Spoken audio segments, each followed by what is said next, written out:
Heading डाल दीजिएगा some important. Important इनमें कुछ भी नहीं, सिर्फ हेडिंग ही इंपॉर्टेंट है बस। Points regarding plane mirror. Important का मतलब ये मत सोचना कि कुछ इंपॉर्टेंट है इसमें।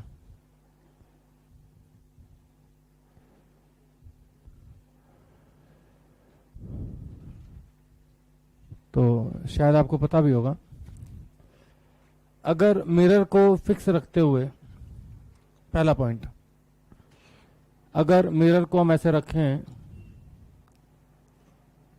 फिक्स रखा है, और एक लाइट रे ऐसे डालें तो कैसे लौटेगी? इसी पाथ पे लौट आएगी। जब तक नीचे से ऊपर देखो तो सब सवाल खत्म हो जाएगा, हेडिंग डालती रहोगे बस। इस पाथ पे डाली तो इसी पाथ पे लौटेगी। अगर मैं लाइट रे को अल्फा डिग्री क्लॉकवाइज घुमा दूं, जो लाइट ऐसे डाल रहे थे वो अगर ऐसे डालें, अब मतलब कि मैंने लाइट को अल्फा क्लॉकवाइज घुमाया, तो जाहिर सी बात है कि अब रिफ्लेक्टेड रे इधर आई है तो इधर से जाएगी। तो आप देख सकते हो रिफ्लेक्टेड रे, जो रिफ्लेक्टेड रे ऐसे जा रही थी वो अब इधर गई, मतलब कि अपोजिट सेंस में अल्फा से घूम गई। कोई दिक्कत? अपोजिट सेंस समझते हैं? अगर मैंने इंसिडेंट को क्लॉकवाइज घुमाया तो रिफ्लेक्टेड रे एंटी क्लॉकवाइज घूमेगी, लेकिन अगर इंसिडेंट में इधर से करता तो रिफ्लेक्टेड इधर होती, मतलब कि इंसिडेंट को अगर एंटी क्लॉकवाइज घुमाते तो रिफ्लेक्टेड घूमती क्लॉकवाइज। कोई दिक्कत? लिखना शुरू करें फटाफट, स्पीड तेज पकड़ूंगा। Keeping the mirror fixed, keeping the mirror fixed, keeping the mirror fixed.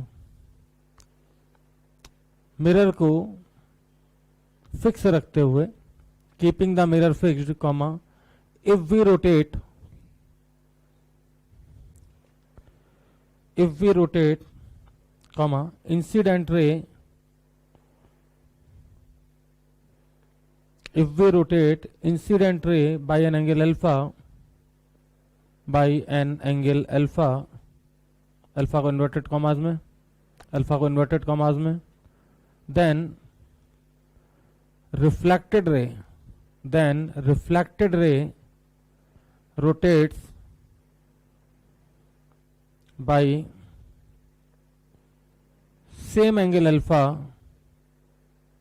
then reflected ray rotates by same angle alpha, angle की spelling ANGLE, same angle alpha in opposite sense, same angle alpha in opposite sense। Opposite sense का मतलब अगर आपने clockwise rotate की तो reflected anti clockwise, और अगर आपने इंसिडेंट को एंटी क्लॉकवाइज रोटेट की तो रिफ्लेक्टेड क्लॉकवाइज। कोई दिक्कत?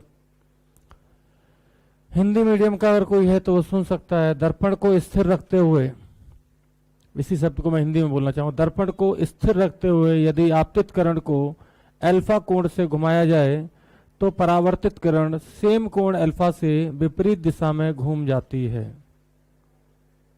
ठीक, आगे चलते हैं। पॉइंट नंबर 2, उम्मीद है फोटो बन चुका होगा। मैं पहले भी बोल चुका हूँ, अगर ऑप्टिक्स की कॉपी में आप सही में समझना चाहते हो, 2 महीने बाद आपकी कॉपी आप ही को समझ में आ जाए, तो काइंडली यूज एटलीस्ट 2 पेन, क्योंकि ये डायग्राम था इनिशियल।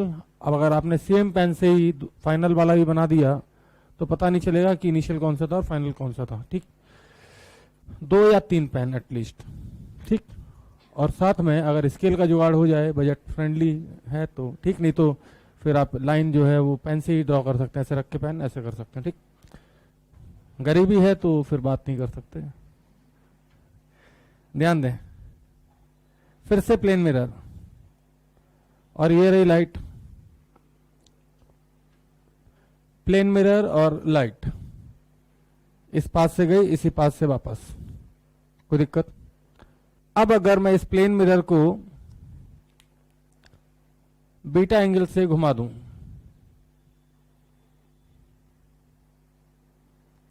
ये फाइनल फोटो है, घुमाने के बाद का ब्लू से है ना, बीटा एंगल से घुमा दूं तो क्या आपको पता है कि इसका नॉर्मल भी बीटा से घूम जाएगा? नहीं पता, कोई बात नहीं।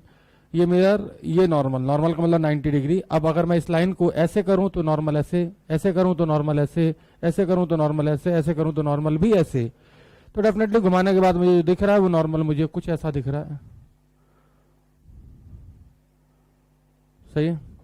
अब अगर मैं ध्यान से देख पा रहा हूं तो इंसिडेंट रे ये है और ये नॉर्मल के साथ बीटा एंगल बना रही है, क्योंकि अगर मिरर को बीटा से घुमाओगे तो नॉर्मल भी बीटा से घूम जाएगा, तो डेफिनेटली रिफ्लेक्टेड रे दूसरी तरफ जाएगी बीटा से। और इस हिसाब से अगर मैं देखूं तो जो रिफ्लेक्टेड रे पहले इस पाथ पे जा रही थी अब इस पे जा रही है, तो टोटल एंगल जो मुझे दिखाई दे रहा है 2 बीटा, लेकिन सेम सेंस में। सेम सेंस का मतलब है मिरर को मैंने घुमाया एंटी क्लॉकवाइज बीटा से, तो रिफ्लेक्टेड रे घूमी 2 बीटा से। सेम सेंस का मतलब है समान दिशा में। कोई दिक्कत? लिखना शुरू करें। Keeping the incident ray fixed, आपतित किरण को स्थिर रखते हुए। Keeping the incident ray fixed, if we rotate reflected ray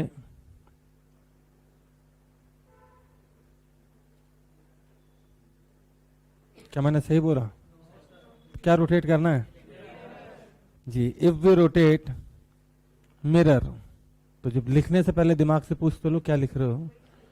if we rotate mirror by an angle beta, if we rotate mirror by angle beta, comma, then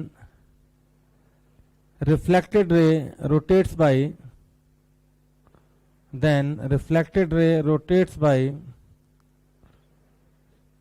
angle 2 beta in same sense. Then reflected ray rotates by angle 2 beta in same sense. Hindi माध्यम वाले एक बार सुन लेंगे, हालांकि हिंदी में medium वालों को भी अभी अंग्रेजी समझ में आने लगी है। ठीक। आपतित किरण को स्थिर रखते हुए यदि मैं दर्पण को बीटा कोण से घुमाऊं तो परावर्तित किरण 2 बीटा कोण से समान दिशा में घूम जाती है। बता दूं तो मुझे बताओ कि इन्होंने मेरे अकाउंट में 2 लाख डलवाए, इन्होंने 1 लाख डलवाए, तो कितने हो गए टोटल? अच्छा, इन्होंने 3 लाख डलवाए और इन्होंने 1 लाख निकाल लिए, क्योंकि चोर सी शक्ल की है, तो 3 माइनस 1 निकाल लिए, तो माइनस कर दिया। ठीक। तो यार अगर मैं ये दोनों इफेक्ट एक साथ डाल दूं, यहां पे इंसिडेंट रे को मैंने रोटेट किया,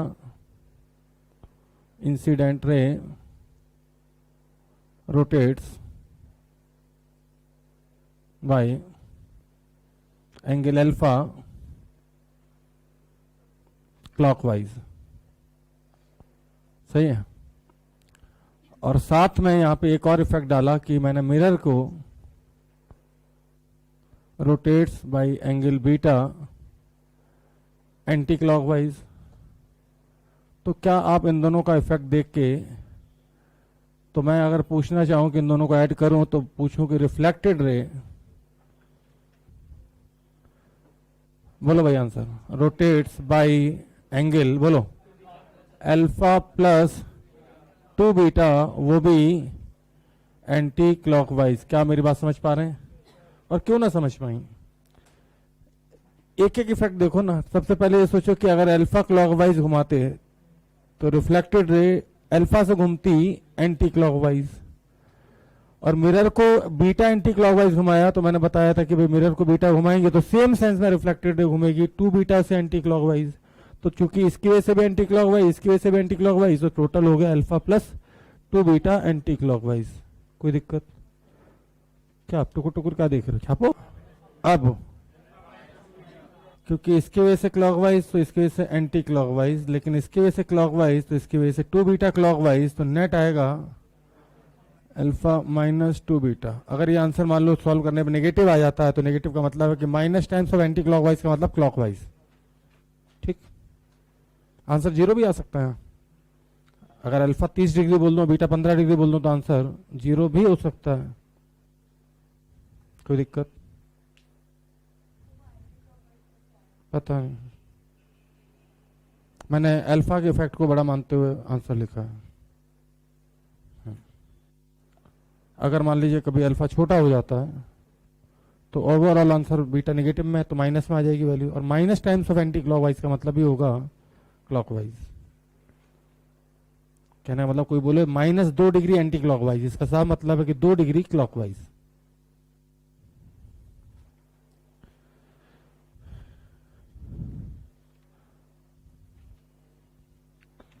क्या मैं आगे चलूं?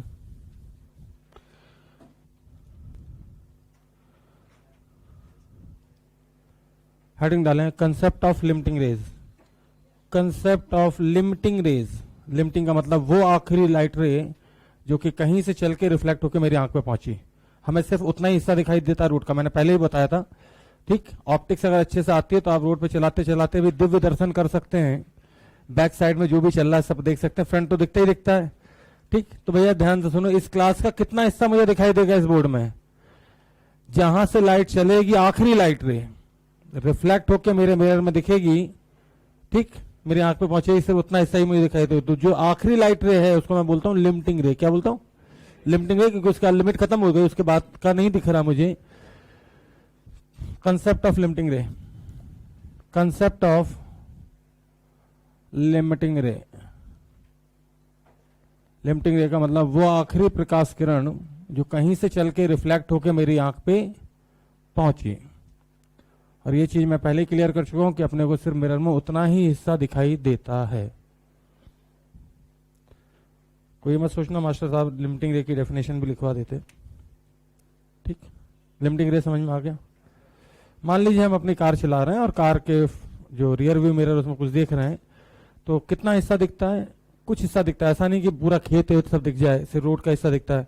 तो कहने का मतलब है कि सिर्फ उतनी रोड दिखेगी जहां से लाइट चल के मिरर में रिफ्लेक्ट होके अपनी आंख पे पहुंचेगी। सही है?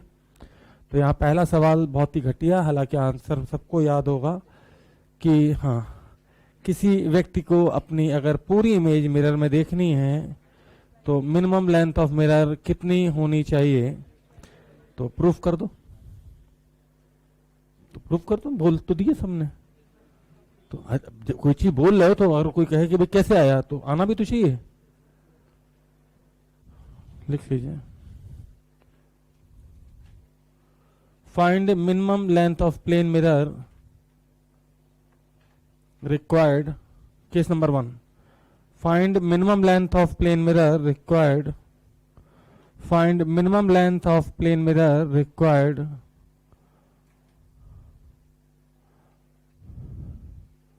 लिखा by a person, find minimum length of plane mirror required by a person so that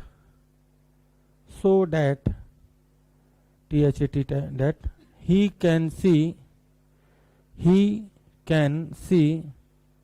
छूट गया, he can see its complete image in the mirror, so that he can see its complete image in the mirror। Hindi में सुन लीजिए, किसी व्यक्ति को अपना पूरा प्रतिबिंब समतल दर्पण में देखने के लिए मिरर की न्यूनतम लेंथ या न्यूनतम लंबाई ज्ञात करें। लेंथ फिर भी मुंह से निकल ही जाता है। ठीक, तो यार बड़ा सिंपल सा तरीका बताता हूँ आपको डेफिनेटली आपको आंसर याद है, फिर भी बहुत सारे लोग प्रूफ नहीं कर पाए। बहुत सारे क्या एक ही दो प्रूफ कर पाएंगे? कितने लोग निकाल लेंगे इसका आंसर? h/2 निकाल सकते हैं, अब सब निकाल देंगे। देखो ध्यान से, सिर्फ समझ में आनी चाहिए बात। ये है आदमी पतला सा, मतलब ऐसे खड़ा होगा तो पतला सा दिख रहा है। ये इसकी आंखें, ये तेरी आंखें झुकी झुकी, ये ग्राउंड।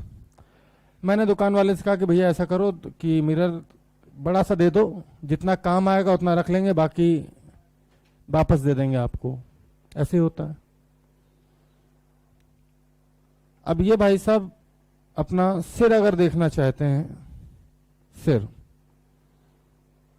क्योंकि अगर सिर दिख गया तो अंडरस्टूड है माथा भी दिख रहा होगा।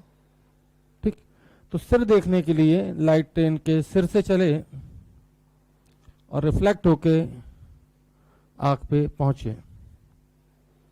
कोई दिक्कत? और आखिरी पॉइंट कौन सा बचा, ऊपर सिर दिख गया, पूरी इमेज देखनी है तो आप कौन सा बचा, पैर। तो अगर इन्हें अपने पैर देखने हैं, पैर, तो इसका मतलब है कि लाइट रे पैर से चले और रिफ्लेक्ट होके इनकी आंख पे अगर पहुंच गई तो इन्हें पैर भी दिख जाएंगे। मतलब कि मिरर इतना जरूरी है बस। लेकिन यहाँ एक शर्त है, h/2 आंसर तो लोग बोल देते हैं लेकिन उस शर्त नहीं पता होती। शर्त यह है कि मिरर का जो अपर एंड होना चाहिए ना, वो सिर और आंख के क्या होना चाहिए, ठीक बीच में होना चाहिए, तभी देख पाओगे। ऐसा नहीं कि आदमी h लेंथ का और मिरर जमीन पर रख लोगे तो दिख जाएगा, नहीं दिखेगा। ठीक, तो यहाँ एक कंडीशन होती है कि बहुत इंपॉर्टेंट है। अच्छा, ये तो मैं ऐसे ही प्रूफ कर देता हूँ, ध्यान देना भैया। ये अल्फा तो ये भी अल्फा, ये एक्स तो ये भी कितना, ये बीटा तो ये भी बीटा, और ये वाई तो ये भी। अच्छा, आदमी की टोटल लंबाई अगर मैं बोलूं h है तो h का मतलब है 2 times of x plus y. तो मिरर की लेंथ कितनी दिख रही है यहां से x, तो x प्लस वाई को मैं बोल सकता हूं h/2। लेकिन h/2 तो आंसर सबको याद होता है, लेकिन कोई पूछे कि हम कैसे भी रख के h/2 क्या लेंथ का मिरर से क्या पूरी इमेज देख सकते हैं, तो नहीं। कंडीशन क्या है कि मिरर का जो टॉप एंड होना चाहिए वो सिर के और आंख के ठीक बीच में होना चाहिए, तभी हम देख पाएंगे। सही है। तो कई बार लोग अभी इसको सवाल को नहीं पूछते, उन्हें पता ये तो बच्चा रट्टा मार के बैठा है, तो कंडीशन पूछ लेते हैं कि भाई क्या कंडीशन होनी चाहिए ताकि आदमी पूरी इमेज देख पाए। तो कंडीशन ये है कि top end of the mirror lies between head and I.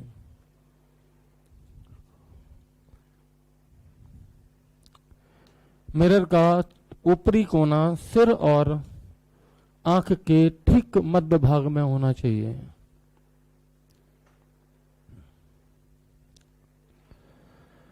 तो मुझे नहीं लगता कि मैंने आपको कोई नई फिजिक्स पढ़ाई है। मैंने हमेशा से आपको सिखाया था कि हमें कितना हिस्सा दिखाई देता है जहां से लाइट चले, रिफ्लेक्ट होके कहां पहुंचे, आंख पे पहुंचे, सिर्फ उतना हिस्सा हमें मिरर में दिखाई देगा।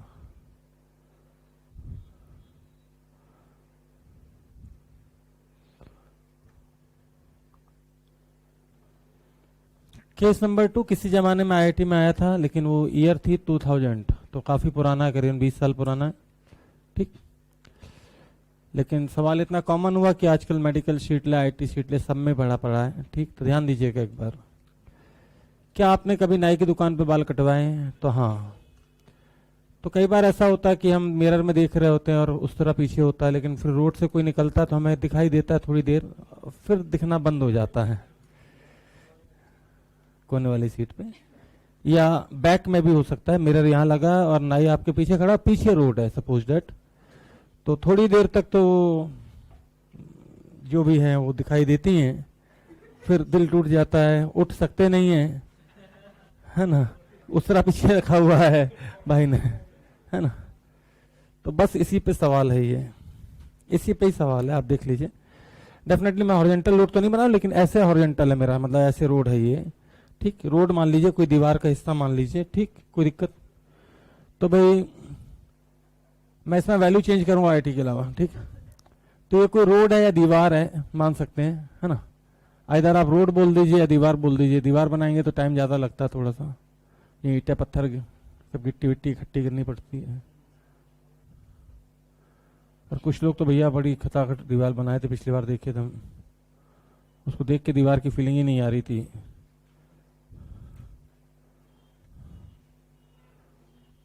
फीलिंग तो बहुत जरूरी है।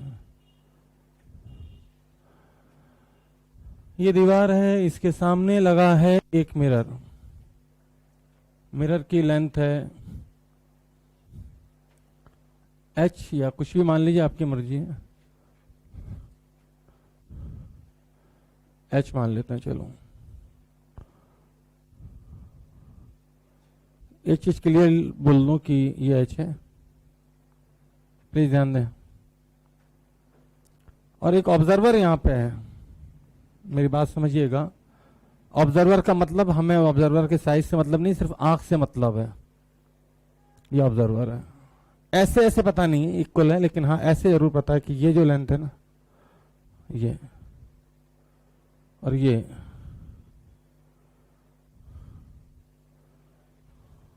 इक्वल है। तो सवाल ये कि इस व्यक्ति को या इस ऑब्जर्वर को दीवार का कितना हिस्सा मिरर में दिखाई देगा?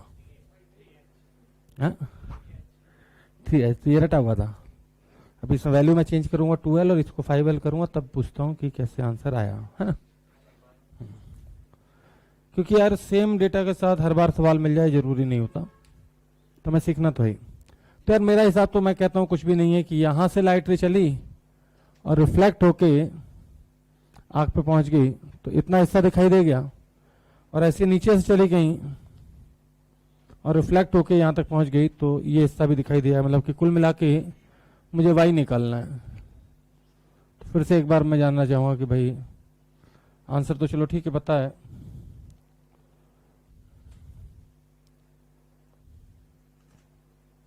वाई निकाल लो भाई। कुछ लोगों ने आंसर बता भी दिया। कितना? रोहित इंदौलिया, शर्म करो अगर h/3 कह रहे हो। अंधा ही बता देगा कि इस एस से ये डिस्टेंस तो बहुत ज्यादा है। हाँ क्या? अच्छा दिख नहीं रहा।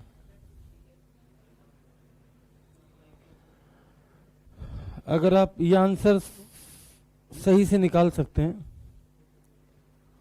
अगर आपको सही में आंसर के कैसे निकला इसकी नॉलेज है, तो बैक टू बैक 3 सवाल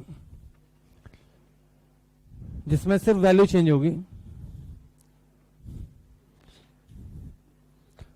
डेफिनेटली मैं फोटो थोड़ा छोटा बनाऊंगा क्योंकि फिर जगह 3 सवाल के लिए नहीं बचेगी। भाई ये रे दीवार,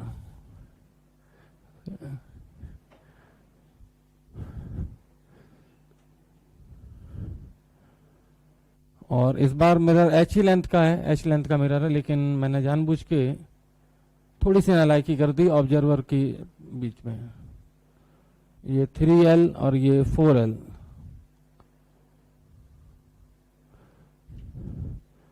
अगले सवाल में मुझे आंसर तो बेसिकली उतना मतलब नहीं होता, मुझे इंपॉर्टेंट वैल्यू है कि भाई तुम्हें कंसेप्ट आता है क्या। फिर से एच का है और इस बार इधर 3L है और इधर 5L है।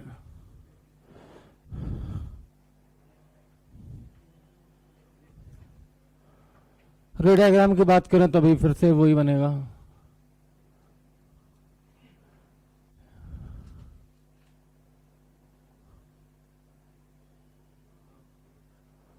सही है।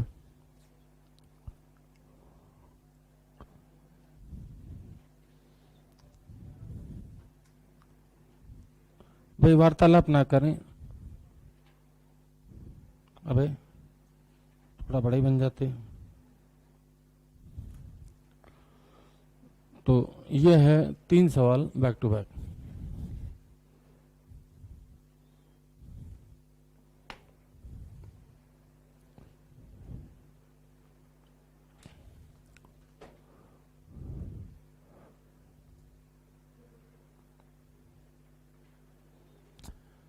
जिन्होंने ये तीनों सवाल कर लिए उनके लिए अगला सवाल ध्यान दीजिएगा। ये कौन सा था? केस नंबर 2 था ना, ये 2 था ना, ये 3, ये 4, 5 सवाल डेफिनेटली वाइब्रेंट की शीट से बन लिया। हालांकि किसी ने बनाया तो मैंने था, लेकिन शीट में उन्होंने छाप लिया, तब उन्हीं का हो गया। केस ऑफ कहाँ बनाऊं? यहां बना देता हूं मैं। ध्यान दीजिएगा केस नंबर 5 काफी इंपॉर्टेंट। यहां बाप बेटे की कहानी है।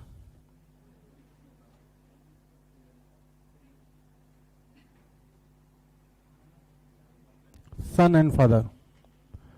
प्लीज सामने देखेंगे तो बेहतर होगा सवाल। इस सवाल को देख लीजिए। ऐसा हम सबके साथ होता है रियल लाइफ में। घर में ड्रेसिंग टेबल एक ही होती है या 2 होती है, या ठीक है बड़े लोग हैं तो भाई हर रूम में है तो बात अलग है। ठीक, मेरे यहाँ तो कभी एक भी नहीं होती थी, अभी ये बात अलग, सब में ही है। ठीक, आधा घर ही में मिरर लगवा रखा मैंने, छत पे भी है भैया, छत पे भी है। जैसे आप मेरे इंसर्ट होंगे, जैसे कॉमन एरिया है ऊपर में मिरर लगा हुआ पूरा लाइन से। अपने अपनी पसंद है। ठीक, अब सवाल ये उठता है कि घर में एक ही मिरर है मान लीजिए, तो कई बार अपन पार्टी में जाने के लिए रेडी हो रहे होते हैं तो छोटे बच्चे क्या करते हैं, आने के से एंट्री मारते हैं कि बाप ऐसा तुम तो होते रहना रेडी, पहले हम होंगे तैयार। तो उसी पे सवाल है। सवाल ये है कि एक हैं पिताजी, ये रहे पूज्य पिताजी, अल्ट्रा थिन, इनकी हाइट है 2h। इस सवाल का जवाब दे दो तो डेफिनेटली मैं आपको समझ जाऊंगा आप इंटेलिजेंट हैं। यहाँ पे सिर से ऊपर की हाइट को नेग्लेक्ट किया मैंने, मतलब आंख और सिर लगभग एक ही हाइट पे मान लिया, ठीक। और इसके सामने ठीक मिड पे एक बच्चा है, ये भी एल, ये भी एल, ध्यान देना भैया, संभल के खेलना इस बार।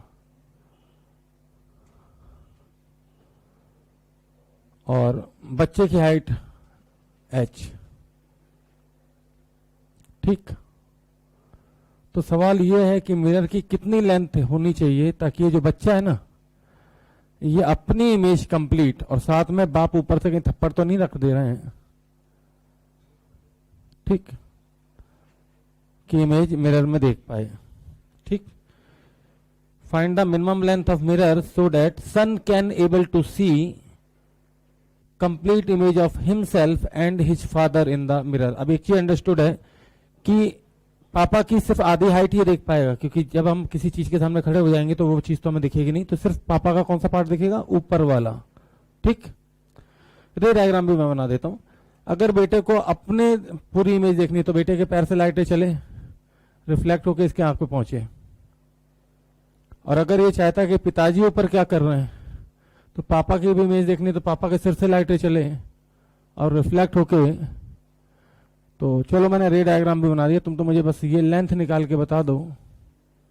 अगर तुम ये निकाल पाए तो डेफिनेटली आज तक के पूरे इतिहास में मेरी लाइफ में जिसने भी पहली बार में सवाल को सही किया है वो IITian है।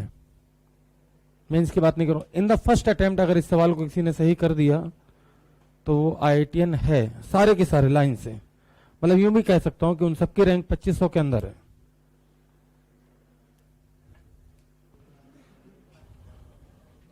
नहीं है।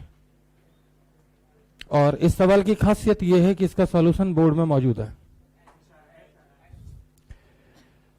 इस सवाल की खासियत यह है कि इसका सॉल्यूशन बोर्ड में मौजूद है कहीं ना कहीं। चलिए ध्यान दीजिएगा, प्लीज ध्यान दें यार।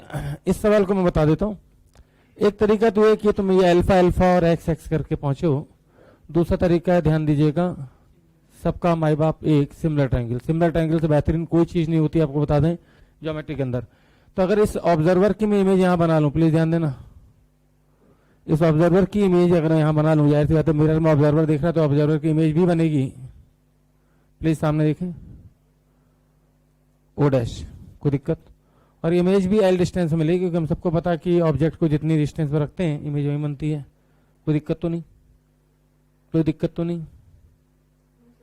तो कहां खो जाती हो? नहीं मुझे मत देखो, मुझे कोई टेंशन नहीं है, बट अच्छा अच्छा, अब बेइज्जती करने के लिए बोली, आपको नहीं देख रहे थे।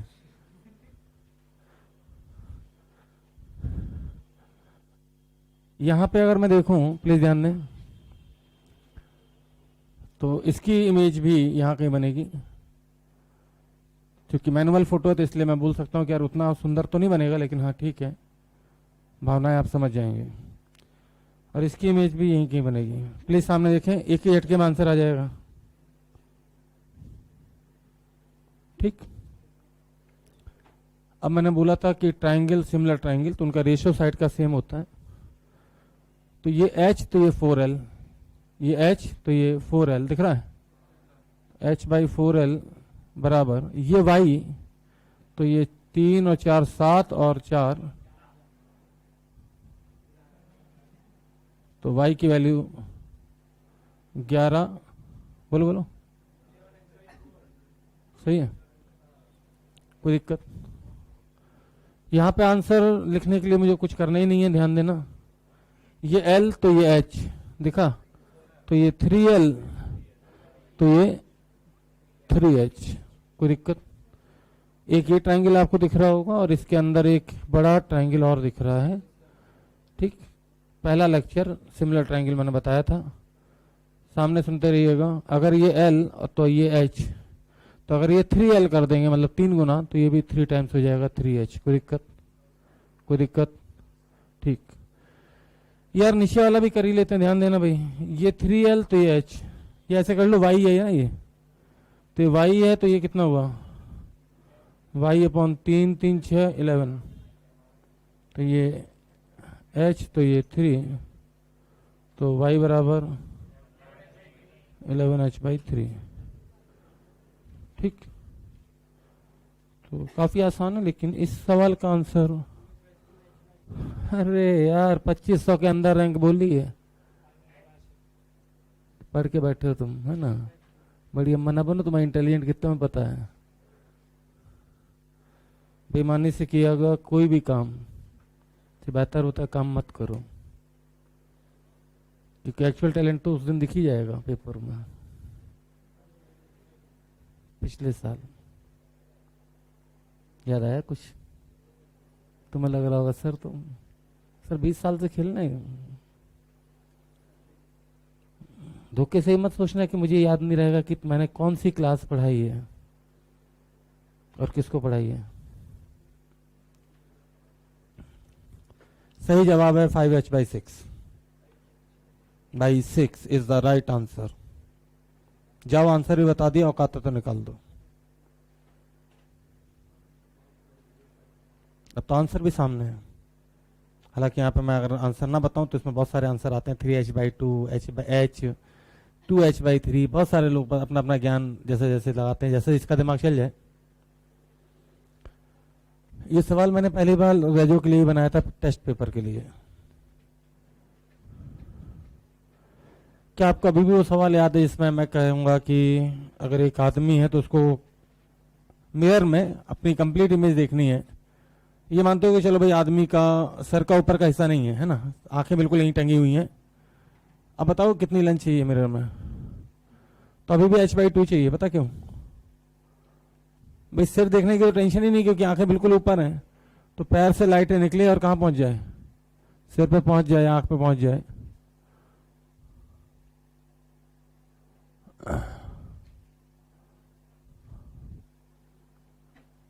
अभी रहने दो इसको, चलो हटाओ। कुछ चीज पूछें यार। ये बताओ कि अगर ये H है मिरर की लेंथ, तो दीवार कितनी दिख रही है? 3H। और अगर ये कहूं कि दीवार H है तो मिरर की लेंथ कितनी चाहिए? ऐसे ही पूछ लेते हैं। दीवार की लेंथ दे दी, और ये तो एक ही सवाल हुआ। किसी को तो नहीं लग रहा दो अलग अलग सवाल हो गए? यहाँ H तो यहाँ 3H। अभी दीवार की लेंथ दे दी H, तो मिरर की लेंथ पूछ ली H/3। कोई दिक्कत? पता नहीं क्यों, लेकिन सामने देखते रहना। ये L और ये L, ये L और ये L, सामने देखते रहो बस। बेटे को अपनी अगर इमेज मिरर में देखनी है तो H, ये अल्फा तो ये अल्फा, तो H/2 तो इस हिसाब से ये लेंथ H/2। कोई दिक्कत? अपनी इमेज, सिर्फ बात तक नहीं पहुंचे अभी। वैसे भी लोग बोलते हैं बात तक जाने का नहीं। बेटे को अगर खुद की इमेज मिरर में देखनी है तो मिरर की मिनिमम लेंथ H/2 होनी चाहिए। केस नंबर 1 अभी कराया 5 मिनट पहले। कोई दिक्कत? अगर मैं कहूं ये बाप है, ये बाप है, ये मिरर है, ऊपर बाप की हाइट कितनी है? हाँ, नीचे का तो हिस्सा दिखेगा ही नहीं। ऊपर बाप की हाइट कितनी है? तो और बाप की हाइट H है, तो बाप की इमेज अगर इस ऑब्जर्वर को, मतलब कि इस बेटे को मिरर में देखनी है तो कितनी लेंथ चाहिए? 3 टोटल।